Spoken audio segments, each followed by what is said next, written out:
fighting, begging, pleading, protesting with this external authority that fundamentally felt so much bigger than me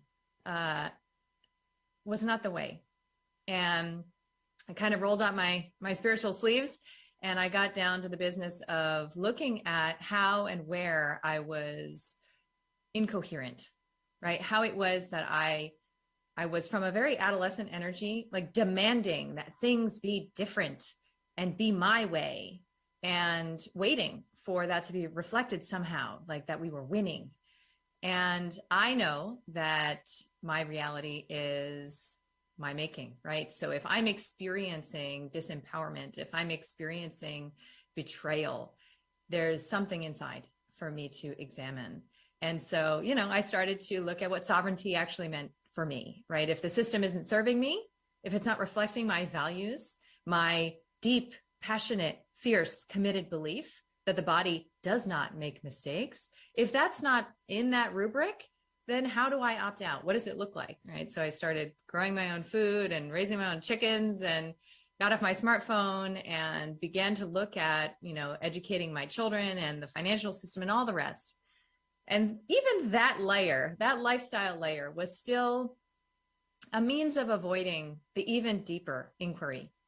And I'll invite you into that space of inquiry, into the cognitive dissonance that is itself the beginning of reclamation. It's the beginning of awakening. It's the beginning of meaningful steps home to yourself, to the you that you've always been, that's been obscured by so much pain that you are avoiding, that you've spent your whole life attempting to avoid.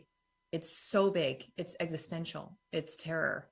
It's the kind of pain that feels like it could blow us into bits.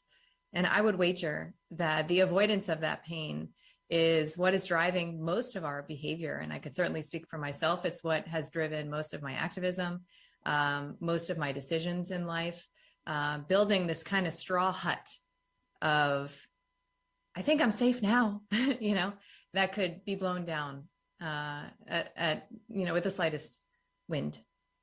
And so the question that I'll ask is something that I was asked on a silent retreat I did right when this was all starting.